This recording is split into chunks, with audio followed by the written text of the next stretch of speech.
ادامه گفتارهای رادیوی فرهنگ.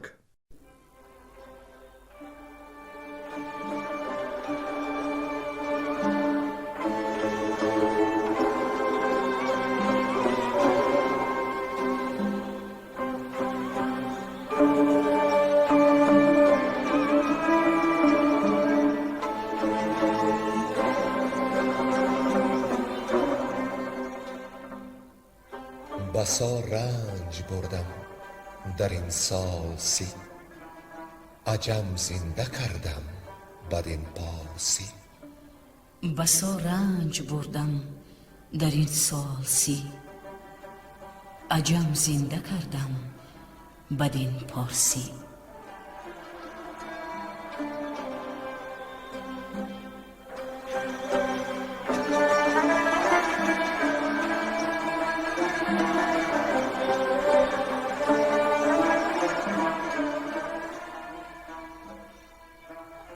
محفل ادبی به استقبال جشن هزاره شاهنامه بیزوال ابوالقاسم فردوسی. صدر محفل لایق شیرعلی.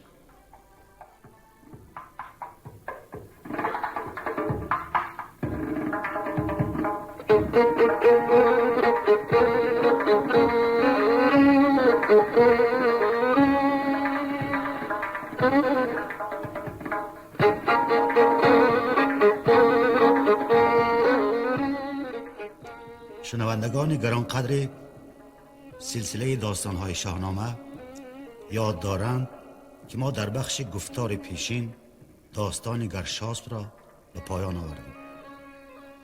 اسدی طوسی که نیز داستان گرشاسپ نامه گفته است، در ستایش ابوالقاسم فردوسی فرموده است که فردوسی طوسی پاک مغز بداده است دادی سخنهای نغز. به شهنامه گیتی بیاراست است، بدان نامه نام نکو خواست است. به شهنامه فردوسی نغز گوی، که از پیش گویندگان برد گوی. در داستان گرشاسپ جالبترین باب این بود که رستم از میان گله رخش را برگزید. دست اول رستم به هر اسبی که پیش می کشید و به پشتش دست می افشرد، از نیروی او پشتش خم می شد و شکم بر زمین می سود. و نهایت کره را دید که سیاه چشم و بورابرش و گاودم بود. رستم کمند انداخت تا آن کره پیلتن را به دام بگیرد. اما چوپان پیر به رستم گفت که اسب کسان را مگیر. رستم چون گفتار مرد چوپان را شنید، کمندی کیانی انداخت و رخش را به بند آورد و پرسید که بهایش چند است. چوپان پیر پاسخ داد که بهای آن به اندازه بر و بوم ایران است و اگر واقعا تو رستمی آن را بگیر و در بهای آن روی ایران زمین را راست کن. رستم از این جوانمردی چوپان شادان شد و رخش را به زین آورد. در تکاورگاه تاریخ برای آبادی و پیروزی و فرهی ایران قهرمانی های بی همتا کرد. امروز ما به خواندن داستان کیقوباد می پردازیم که پادشاهی او 100 سال بود و در این داستان قهرمانی های رستم در زین رخش آغاز می شود. اما اینجا روا می دانیم که باز در ستایش ابوالقاسم فردوسی قطعه از انوری ابیوردی که قصیده را پیامبر بوده است بخوانیم. آفرین بر روان فردوسی، آن همایون نژاد فرخنده. او نه استاد بود و ما شاگرد، او خداوند بود و ما بنده. و اینک داستان کیقوباد. گویندگان گلنسا زمانی، بیرنگ کهدامنی، عبدالقادر منیازوف و کرامت الله شکرالله.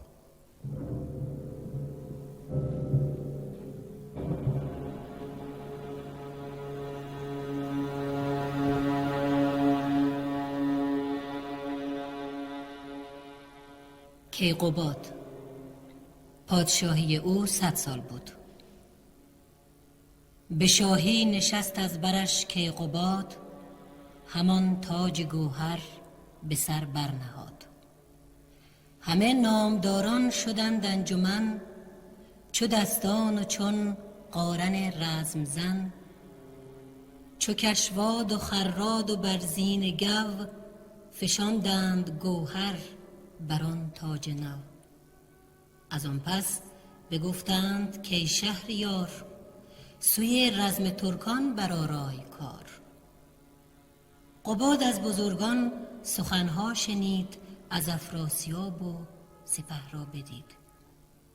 دگر روز برداشت لشکر ز جای، خروشیدن آمد ز پرده سرای. بپوشید رستم سلاح نبرد، چو پیل دمنده برانگیخت گرد. رده برکشیدند ایرانیان، ببستند خون ریختن را میان. به یک دست مهراب کابل خدای، به یک دست گستهم جنگی به پای. به قلب اندرون قارن رزم زن، ابا گرد کشواد لشکر شکن. به پیش سپه رستم پهلوان، پس پشت او سرکشان و گوان. پس پشتشان زال با کیقباد، به یک دست آتش به یک دست باد. به پیش اندرون کاویانی درفش، جهان زو شده زرد و سرخ و بنفش. چو کشتی شده آرمیده زمین، کجا موج خیزد ز دریای چین. سپر بر سپر بافته دشت و راغ، درخشیدن تیغها چون چراغ. جهان سر به سر گشته دریای قار، برافروخته شمع زو 100,000. ز نالیدن بوق و بانگ سپاه، تو گفتی که خورشید گم کرد راه. وزان سو برآراست افراسیاب، ابا نامداران با خشم و آب. چو اجناس با ویسه در میمنه، سرافراز هر یک گو یک تنه. شماساس و گرسیوز از میسره، به زهر آب داده سنان یک سره. به قلب اندرون شاه توران سپاه، ابا چند تن نامور کینه خواه. برآمد یکی ابر برسان قیر، سیه گشت بر چرخ بهرام و تیر. دو لشکر برآمد ز یک ره به جای، نه سر بود پیدا سپه را نه پای. برآمد ز هر دو سپه بوق و کوس، زمین کرد با آسمان دست بوس. ز نعل ستوران پولاد سای، زمین چون فلک خواست رفتن ز جای. سر نوک نیزه ستاره ببرد، سر تیغ تاب از شراره ببرد. ز خون خاک میدان کین گشت سیر، ز شمشیر شیران نمیرست شیر. کمند از کمین برز جان می گرفت، ز گرمی ردان را روان می گرفت. سبک قارن رزم زن کان بدید، چو شیر ژیان نعره‌ای برکشید. میان سپه اندر آمد دلیر، همی برخروشید چون نره شیر. زمانی در آن دشت جولان نمود، ز بازو هنرهای مردان نمود. به هر حمله‌ای قارن سرفراز، بیفگند 10 گرد گردن فراز. همی گفت پشت دلیران منم، یکی پهلوانی ز ایران منم. یکی مرد خواهم سوار دلیر، که با هم به میدان بگردیم دیر. به میدان نیامد کسی در برش، که در پهلوانی بتابد سرش. برانگیخت از کین افراسیاب، سری پر ز کین و دلی پر شتاب. بشد تازیان تا به توران سپاه، ز گردش بشد تیره خورشید و ماه. گهی سوی چپ شد گهی سوی راست، بگردید و از هر کسی کینه خواست. میان سپه اندر آمد دلیر، سپهدار قارن به کردار شیر. به گرز و به تیغ و سنان دراز، همی کشت زیشان یل سرفراز. ز کشته زمین کرد مانند کوه، شده زان دلیران ترکان ستوه. شماساس را دید مانند شیر، که می برخروشید گرد دلیر. بیامد دمان تا بر او رسید، سبک تیغ تیز از میان برکشید. بزد بر سرش تیغ زهرابدار، بگفتا منم قارن نامدار. نگون اندر آمد شماساس گرد، بیفتاد بر جای و در دم بمرد. چنین است کردار گردون پیر، گهی چون کمان است و گاهی چو تیر.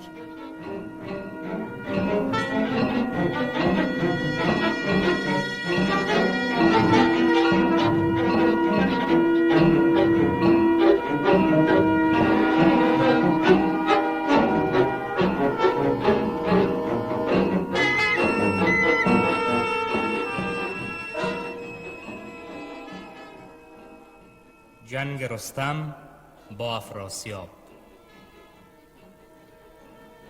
چو رستم بدید آنچه قارن بکرد، چگونه بود ساز جنگ و نبرد. به پیش پدر شد بپرسید از اوی، که با من جهان پهلوانا بگوی. که پور پشنگ آن بداندیش مرد، کجا جای گیرد به روز نبرد. چه پوشد کجا برفرازد درفش، که پیداست تابان درفش بنفش. من امروز بند کمرگاه اوی، بگیرم بیارم کشانش بروی. بدو گفت زال ای پسر گوش دار، یک امروز با خویشتن هوش دار.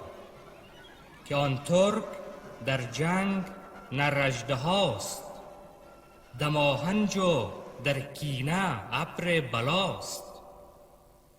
درفشش سیاه است و خفتان سیاه، ز آهنش ساعد و ز آهن کلاه. همه روی آهن گرفته بزر، درفشی سیه بسته بر خود بر.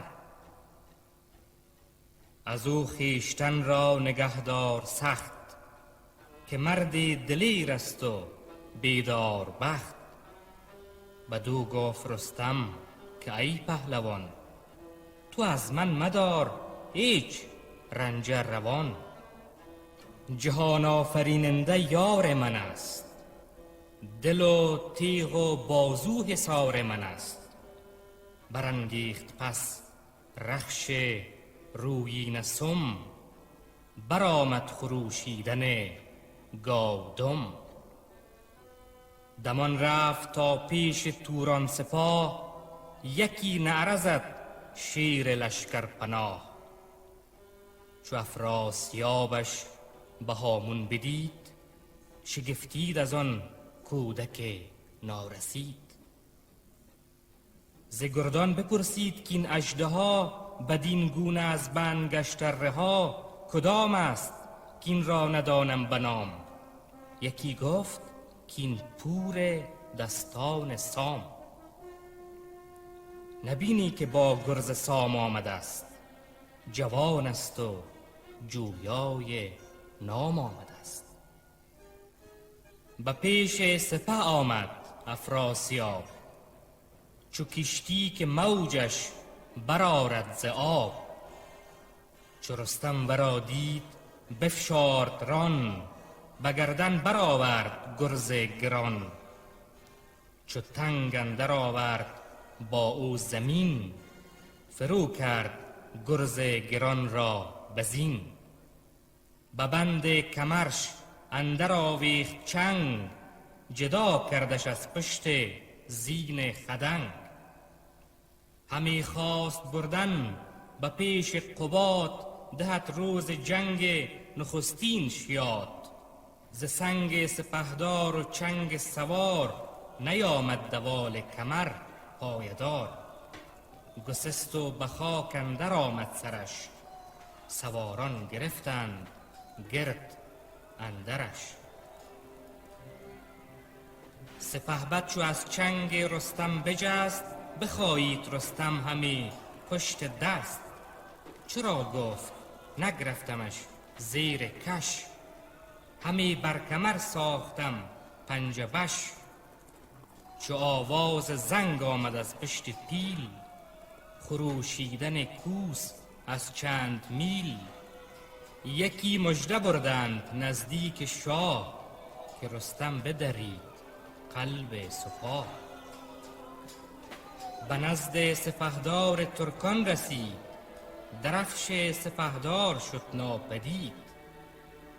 گرفتش کمربند و افگند خوار، خروشی برآمد ز ترکان بزار.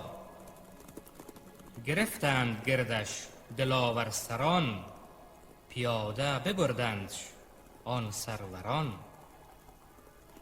سپهدار ترکان بشد زیر دست، یکی باره تیزتک برنشست. برآمد و راه بیابان گرفت، سپه را رها کرد و خود جان گرفت. چو این مژده بشنید از او کیقباد، بفرمود تا لشکرش همچو باد.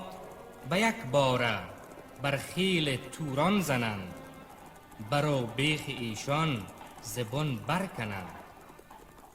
ز جای اندر آمد چو آتش قباد، بجنبید لشکر چو دریا ز باد. ز دست دگر زال و مهراب شیر، برفتند پرخاشجوی و دلیر. برآمد خروشیدن دار و گیر، درخشیدن خنجر و زخم تیر. بر آن ترک زرین و زرین سپر، غمین شد سر از چاک چاک تبر.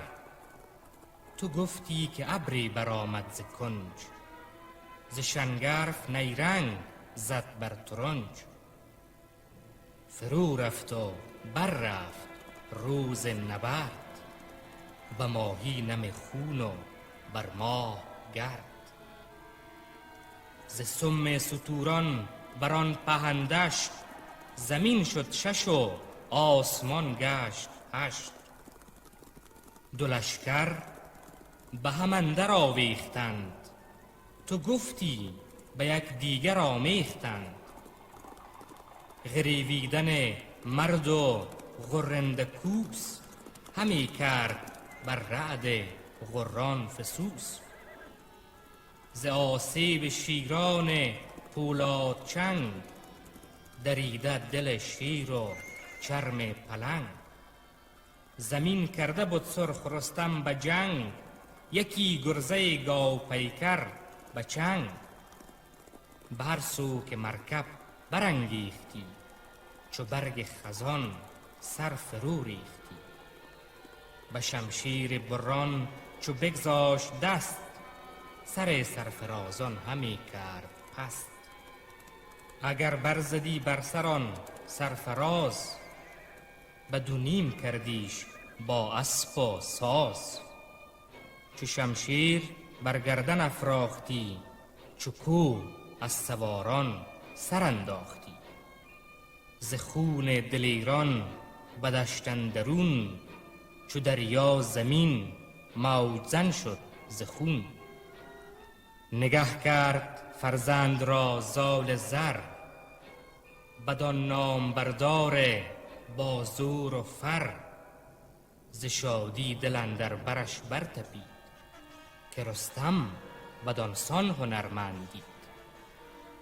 برید و درید و شکست و ببست، یلان را سر و سینه و پا و دست. 1160 گرد دلیر، به یک حمله شد کشته در جنگ شیر. برفتند ترکان ز پیش مغان، کشیدن لشکر سوی دامغان. و از آنجا به جیحون نهادند روی، خلیده دل و با غم و گفتگوی. شکست سلیح و گسسته کمر، نه بوق و نه کوس و نه پا و نه سر. همه پهلوانان ایران سپاه، ز ره باز گشتند نزدیک شاه. همه هر یک از گنج گشته ستوه، گرفته ز ترکان گروه ها گروه. به جا آمدند آن سپاه مهان، شدند آفرین خوان به شاه جهان. و از این مرز رستم چو برگشت باز، بیامد بر شاه ایران فراز. نشاندش به یک دست خود نامور، به دست دگر نامور زال زر.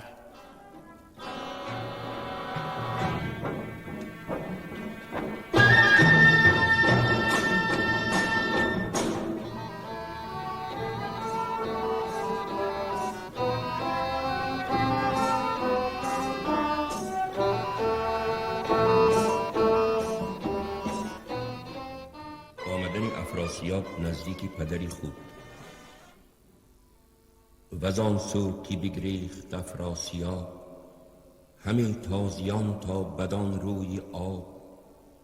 یکی هفته بنشست نزدیک رود، به هشتم برآراست با خشم و دود. به پیشی پدر رفت پوری پشنگ، زبان پر ز گفتار و دل پر درنگ. بدو گفت که نام بردار شاه، تو را بود از این جنگ جستن گناه. یکی آن که پیمان شکستن ز شاه، بزرگان پیشین ندیدند راه. نه از تخم ایرج زمین پاک شد، نه زهری گزاینده تریاک شد. یکی گم شود دیگر آید بجای، جهان را نمانند بی کد خدا. خباد آمد و تاج بر سر نهاد، به کینه یکی نو در اندر گشاد.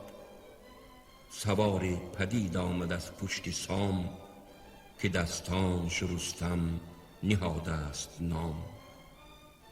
بیامد بسانی نهنگی دژم، که گفتی جهان را بسوزد بدم. همی تاختن در فراز و نشیب، همی زد به گرز و به تیغ و ریکه. ز گرزش هوا شد پر از چاک چاک، نیرزید جانم به یک مشت خاک. همه لشکری ما به هم بردرید، کس اندر جهان این شگفتی ندید. درفشی مرا دید بر یک کران، بزین اندر افگند گرزی گران. چنان برگرفتم ز زینی خدنگ، که گفتی ندارم به یک پشه سنگ. کمربند بگسست و بندی قبای، ز چنگش فتادم همه زیر پای. بدان زور هرگز نباشد خزبر، دو پایش به خاک اندرون سر به ابر. سواران جنگی همه همگروه، کشیدندم از چنگ آن لخت کوه. تو دانی که شاهی دل و چنگ من، دلیری و کردار و آهنگ من. به دستی وی اندر یکی ریشه ام، وزان آفرینش پراندیشه ام. یکی پیلتن دیدم و شیر چنگ، نه هوش و نه دانش، نه رای و نه سنگ. اینانش سپرده بدان پیلی مست، همش کوه و هم غار و هم راهی پست. همانا که کوپال بیش از 1000، زدندش بران تارکی نامدار. تو گفتی که از آهنش کرده اند، به سنگ و برویش برآورده اند. چی دریاش پیش و چی کوهش همان، چی درنده شیر و چی پیلی دمان.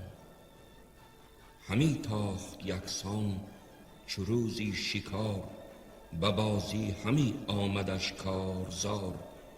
چونو گر بودی سام را دست برد، زی ترکان نماندی سرافراز گرد. جز از آشتی جستند رای نیست، که با او سپاهی تو را پای نیست. جهان جوی و پشتی سپاهت منم، به دشواری اندر پناهت منم. نمانده است با او مرا تاب هیچ، برو رای زن آشتی را بسیچ. زمین کجا آفریدون گرد، بدانگه به توری دلاور سپرد. به من داده بودند و بخشیده راست، تو را کینی پیشین نبایست خواست. از آن گر بگردیم و جنگ آوریم، جهان بر دلی خویش تنگ آوریم.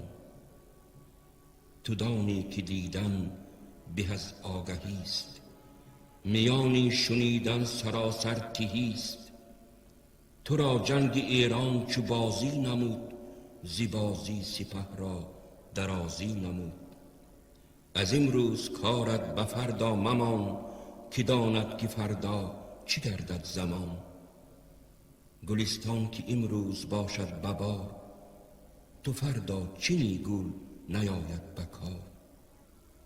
نگر تا چه مایه ستامی بزر، همان ترک زرین و زرین سپر. همان تازی اسپان به زرین لگام، همان تیغ هندی به زرین نیام. از این بیشتر نامدارانی گرد، که باد اندر آمد به خواری ببرد. چو گلباد و چون بارمانی دلیر، که بودی شکارش همان نره شیر. هزروان کجا زال بشکست خورد، نمودش به گرزی گران دست برد. شماساس کین توزی لشکر پناه، که قارن بکشتش به آوردگاه. جز این نامداران دگر 10,000، فزون کشته آمد بر این کارزار. بتر زین همه نام و ننگ شکست، شکستی که هرگز نشایدش بست. گر از من سری نامور گشته شد، که اغریرثی نامور کشته شد. جزای بد و نیکی روزگار، در این روز و فردا گرفتن شمار. که پیش آمدندم همان سرکشان، پسی پشت هر یک درفشی گوان. بسی یاد دادندم از روزگار، دمان از پس و من دوان زار و خوار. کنون از گذشته مکن هیچ یاد، سوی آشتی یاز با کیقباد. گرت دیگر آید یکی آرزوی، بگرد اندر آید سپه 4 سوی. به یک دست رستم که تابنده خور، گهی رزم با او نتابد به زور. به دستی دیگر قارنی رزم زن، که چشمش ندیده است هرگز شکن.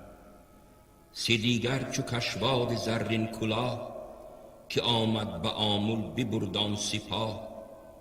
4م چو مهراب کابل خدای، که سالار شاه است با فر و رای.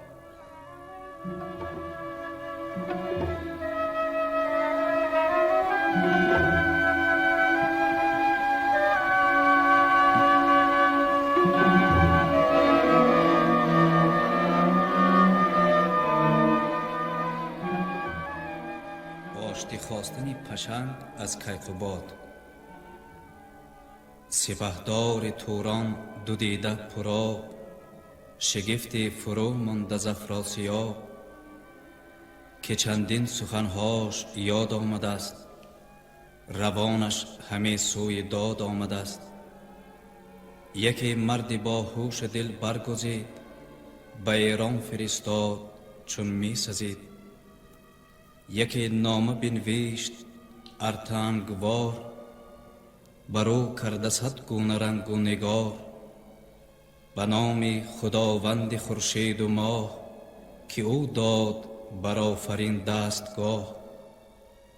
وزو بر روان فریدون درود، کزو دارد این تخم ما تار و پود. کنون بشنوی نامور کیقوباد، سخن گویم از رای شاهی و داد. که از تور بر ایرجی نیک بخت، بد آمد پدید از پی تاج و تخت. بران بر همه راند باید سخون، نباید که پرخاش ماند زبون. گر این کینه از ایرج آمد پدید، منوچهر سر تا سر آن کین کشید. بران هم که کرد آفریدون نخست، کجا راستی را به بخشش بجست. سزد گر بمانیم ما هم بران، نگردیم از آیین و راه سران. ز خرگاه تا ماوران نهر در، که جیحون میان استش اندر گذر. برو بوم ما بود هنگام شاه، نکرد اندر آن مرز ایرج نگاه. همان بخش ایرج بود ایران زمین، که از آفریدون بودش آفرین. از آن گر بگردیم و جنگ آوریم، جهان بر دل خویش تنگ آوریم. بود زخم شمشیر و خشم خدای، نیابیم بهره به هر دو سرای. دیگر همچنان چون فریدون گرد، به سلم و به تور و به ایرج سپرد. ببخشیم از آن پس نجوییم کین، که چندین بلا خود نیرزد زمین. سر ژنده زال چون برف گشت، ز خون یلان خاک شنگرف گشت. سرانجام هم جز به بالای خویش، نیابد کسی بهره از جای خویش. بمانیم با آن رشی پنج خاک، سراپای کرباس و جای مغاک. دگر آرزوی است اندوه و رنج، شدن تنگ دیل در سرای سپنج. مگر رام گردد بدین کیقوباد، سری مرد بخرد نگردد زداد. کس از ما نبینند جیحون به خواب، وزیران نیایند از این روی آب. مگر با درود و سلام و پیام، دو کشور شود زین سخن شادکام. چو نامه به مهر اندر آورد شاه، فرستاد نزدیک ایران سپاه. هم از گوهر و تاج و هم تخت زر، هم از خوب رویان زرین کمر. از اسپان تازی به زرین ستام، هم از تیغ هندی به سیمین نیام. بیامد فرستاده نزد قباد، همانگاه پیغام و نامه بداد. چو شاه جهاندار نامه بخواند، به پاسخ سخنها فراوان براند. که از ما نبود پیش دستی نخست، از افراسیاب آمدین کین درست. بدو گفت رستم که ای شهریار، مجوی آشتی درگهی کارزار.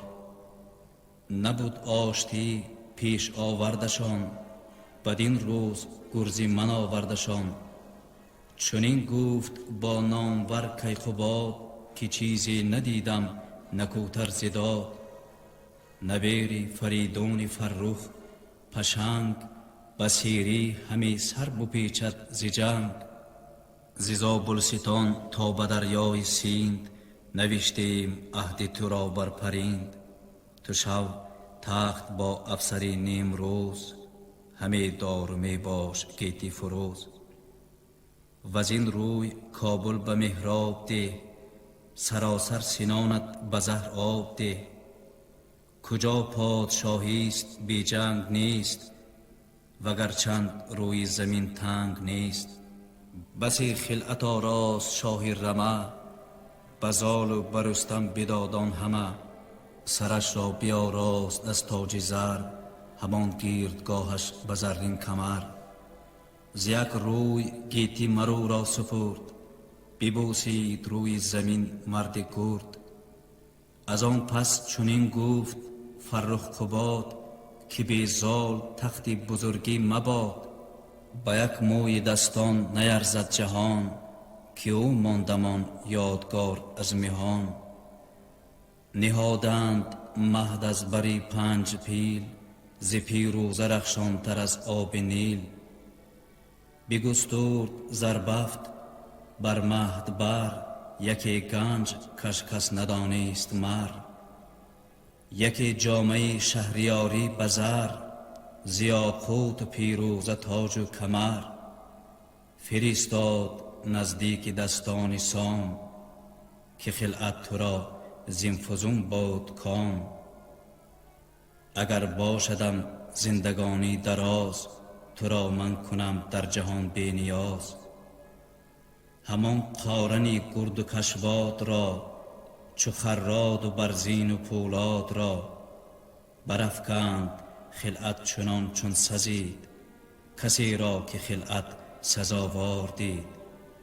درم داد و دینار و تیغ و سپر، کرا بود در خور کلاه و کمر.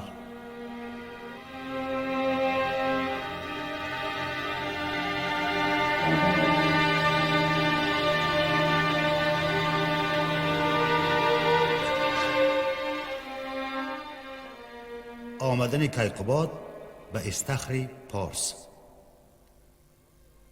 و از آنجا سوی پارس اندر کشید، که در پارس بود گنج ها را کلید. نشستنگه آنگه به استخر بود، کیان را بدان جایگه فخر بود. جهانی نهادند رخ سوی اوی، که او بود سالاری دیهیم جوی. به تختی کیان اندر آورد پای، به داد و به آیین فرخنده رای. چنین گفت با نامور مهتران، که گیتی مرا از کران تا کران. اگر پیل با پشه کین آورد، همه رخنه در داد و دین آورد. نخواهم به گیتی جز از راستی، که خشم خدا آورد کاستی. تن آسانی از داد و رنجی من است، کجا آب و خاک است گنجی من است. همه پادشاهان مرا لشکرند، سپاهی و شهری مرا یکسرند. همه در پناه جهاندار بید، خردمند بید و بی آزار بید. هر آن کس که دارد خورید و دهید، سپاس ز خوردن مرا برنهید. ور آن کس کجا باز ماند ز خورد، نیابد همی توشه از کار کرد. چراگاهشان بارگاه من است، هر آن کس که اندر پناه من است. سپاهی از آن پس بگرد آورید، بگردید یک سر جهان را بدید. چو 10 سال برگشت گردید جهان، همه داد کرد آشکار و نهان. بسی شهری خرم بنا کرد کی، چو 100 ده بنا کرد بر گردی وی. سوی پارس بنهاد آنگاه روی، چو چنگی زمانه رسیدن در روی. نشست از بری تخت با موبدان، ستاره شناسان و با بخردان. سراسر بیاورد گردان خیش، بدیشان نگه کرد دل کرده ریش. از آن رفته نامآوران یاد کرد، به داد و دهیش گیتی آباد کرد. بدین گونه 100 سال شادان بزیست، نگر تا به کیهان چنین شاه کیست. پسر بود خردمند او را 4، که بودند از او در جهان یادگار. نخستین چو کاووسی با آفرین، کیارش دوم بود، سوم کیپشین، چهارم کیرمین کجا بود نام، سپردند گیتی به آرام و کام. چو 100 سال بگذشت با تاج و تخت، سرانجام تاب اندر آمد به بخت. چو دانست کآمد به نزدیکی مرگ، بپژمرد خواهد همی سبز برگ. گرانمایه کاووس کی را بخواند، ز داد و دهش چند با او براند. بدو گفت ما برنهادیم رخت، تو بگذار تابوت و بردار تخت. چنانم که گویی از البرز کوه، کنون آمدم شادمان با گروه. چه بختی که بی آگهی بگذرد، پرستنده او ندارد خرد. تو گر دادگر باشی و پاک رای، همه مزد یابی به دیگر سرای. وگر آز گیرد سرت را بدام، براری یکی تیغ تیز از نیام. بدان خویشتن رنجه داری همی، پس آن را به دشمن سپاری همی. در آن جای تو آتش بود، به دنیا دلت تلخ و ناخوش بود. بگفتین و شد زین جهانی فراخ، گزین کرد صندوق بر جای کاخ. جهان را چنین است رسم و نهاد، بیارد ز خاک و دهدشان به باد. بسر شد کنون قصه کیقباد، ز کاووس باید که گیریم یاد.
شما محفل ادبی رو به استقبال جشن هزاره شاهنامه ابوالقاسم فردوسی شنید.